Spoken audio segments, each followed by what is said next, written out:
messieurs, chers amis, chers collègues et chers autorités aussi, c'est vraiment pour moi une joie de revenir sur Potrine.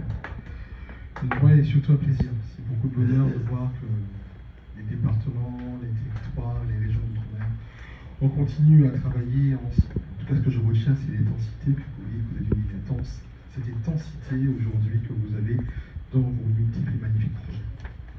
Je porte aussi les salutations du docteur Jérôme Viguier, directeur général de l'ARS de Martinique, qui effectivement salue vos travaux et d'une certaine manière qui participera, parce que je lui ferai un retour de ce qui s'est dit. En ce qui concerne en fait ces congrès, ces initiatives autour d'Ancotome, ce que je retiens en fait, c'est que nos richesses culturelles, et ça c'est important, mais aussi nos engagements aux côtés de nos malades, de nos populations, et l'avancement et surtout toute l'efficacité que nous mettons à lutter contre les cancers, nous avons exactement les mêmes histoires et les mêmes thématiques. Dans la présentation de M. Coutelon, je me suis retrouvé parce qu'en fait, ce sont les mêmes situations, et je crois qu'il connaît d'autant plus qu'il est dans Guadeloupe, donc vous avez forcément retrouvé, je veux dire, un bassin relativement commun, et ce qui fait qu'on n'est pas du tout dépaysé, on est quelque part chez nous à la mer. Une maladie qui, malheureusement, il faut lutter contre elle, une maladie qui, comme partout dans le monde, nécessite quand même encore beaucoup d'axes de recherche et de progrès. On est loin d'être abouti, on est vraiment au balbutiement de cette offensive contre les cancers. Et je crois que la recherche doit être confortée.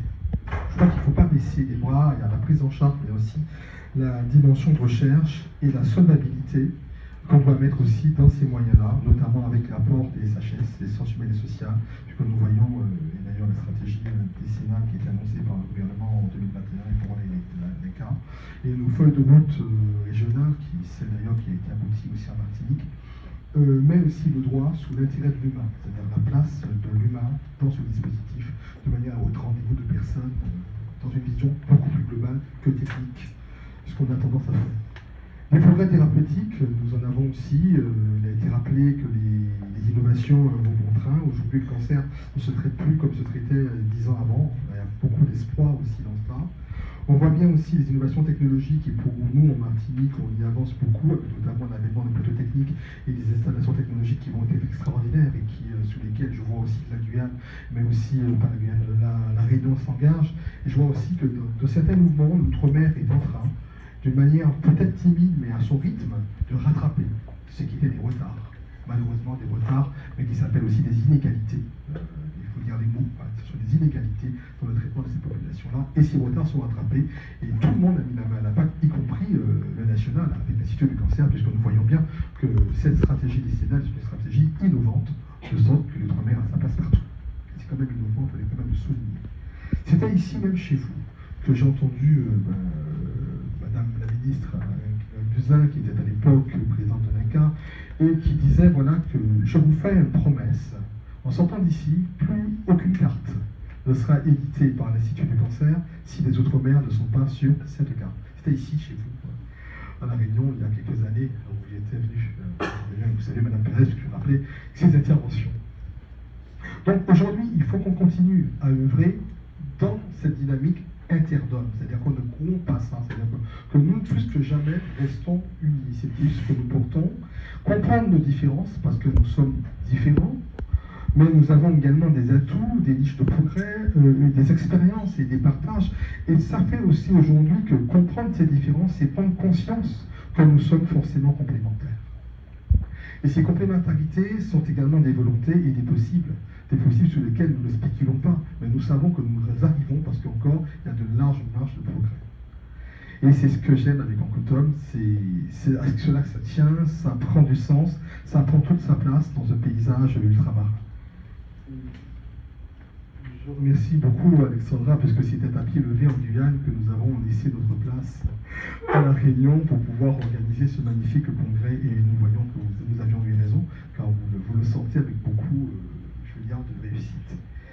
Il est important de faire vivre ces moments de rassemblement, car on n'a pas beaucoup d'opportunités de se retrouver, c'est-à-dire de se retrouver entre nous, avec nos spécificités et de propulser des innovations spécifiques à nos territoires ultramarins. Et c'est ce que nous avons fait d'ailleurs il y a pratiquement une dizaine d'années avec la conférence des réseaux d'outre-mer qui a été lancée à l'Institut du cancer il y a une dizaine d'années, en 2012 de mémoire, donc ça fait bien 10 ans.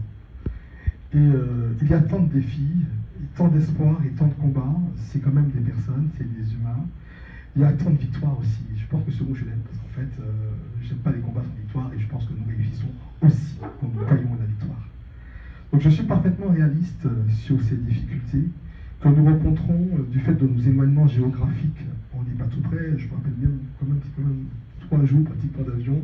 Excusez-moi si je radote, mais c'est peut-être dû au décalage de tout ça. Ce sont encore des populations qui sont construites sur des histoires troubles, des histoires qui nécessitent d'être prises en compte. C'est aussi des cultures différentes, quelquefois de l'ethnoculture, comme les Q&A nous le rappellent, des sociétés, des identités qui sont quelquefois souvent à interroger pour l'efficacité de ce que nous voulons faire. On ne peut pas aujourd'hui faire l'impasse sur ce que nous sommes si nous voulons devenir quelque chose de construit.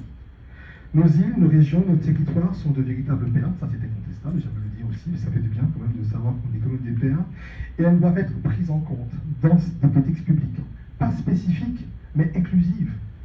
Et c'est ce que nous faisons quand nous travaillons ensemble avec des politiques publiques qui prennent compte d'une manière interprétative, mais totalement inclusive dans le pacte républicain, ça j'y suis attaché, à ce que nous sommes de complémentaires. J'en veux pour preuve tous les travaux sur l'ethnoculture en Guyane, mais également ce que je conduis en tant que chercheur en Martinique sur les inégalités face au cancer des Antilles. Donc ça c'est des travaux aussi universitaires qu'il faut aussi qu'on reprenne et qu'on n'arrête pas forcément à ce niveau-là. Il y a des urgences que nous devons admettre, des urgences qui n'attendront pas demain. C'est celle des délais de nos malades, c'est celle des évidences des prises en charge, c'est celle des personnes qui souffrent et qui n'ont pas de rendez-vous. Ce sont des urgences. Ce sont tous ces laissés pour compte qui n'auront peut-être pas de soins. Ça aussi, c'est les outre-mer, ça il faut l'entendre. Il y a aussi la prévention. Ça a été rappelé, nos facteurs de risque, on les connaît. Aujourd'hui, on voit que là où, en métropole, on a réglé le problème de l'HPV avec le col de l'utérus, nos territoires sont encore en rouge. L'estomac, avec nos questions alimentaires. Ça, c'est autre chose. On est quand même embarqué dans certaines choses qui sont urgentes. Il y a aussi des soins de support qui avancent et des choses qui doivent être prises en compte dans nos parcours. Des parcours, quelquefois, qui nous amènent à prendre un avion et aller en métropole pour certains actes, certaines innovations. Nous avons une stratégie décennale qui est vraiment innovante. Je crois que le gouvernement nous a doté d'un outil qui, pour moi, est porteur d'énormes espoirs, qui est construit sur des bases démocratiques qui intègrent parfaitement, je veux dire, la lecture qu'il faut aujourd'hui pour le cancer au XXIe siècle. Et je crois que les ARS d'outre-mer sont également parfaitement mesuré l'ampleur de ce défi, et les chantiers qui y sont, notamment les chantiers avec les DSRC, ont forcément intégré dans toutes leurs stratégies et leur planification des actions directement opérationnelles. On est dans le tactique. Et ce tactique-là, en fait, je crois qu'il est quand même important, et c'est là où nous irons plus loin. Et grâce à vos travaux aujourd'hui, je dis bien en 2022, avec Oncotom 2022, à La Réunion, avec des pierres supplémentaires, des pierres qui viendront peser sur des intelligences collectives et partagées, je pense que le progrès sera encore un élément pas supplémentaire. Donc à la lecture du programme, je me suis dit que, mis à part ces bons moments amicaux que nous passerons, que nous les passons également, il y a beaucoup de choses, il y a beaucoup de promesses qui seront faites, mais beaucoup d'actions qui seront mises sur le tapis. Et l'excellence nous sera servie. Je tenais à en parler de réseau d'excellence, je pense que le réseau d'excellence c'est d'abord nous-mêmes, et c'est nos volontés, c'est nos initiatives. Peut-être que dans 2 ans, vous ferez le voyage jusqu'à Fort-de-France. Pour peut-être, Alexandra, oui, je l'ai promis, vous ferez peut-être le voyage jusqu'à Fort-de-France, vous connaîtrez également le décalage horaire, et on vous servira quelque chose, je pense, qu'à la hauteur.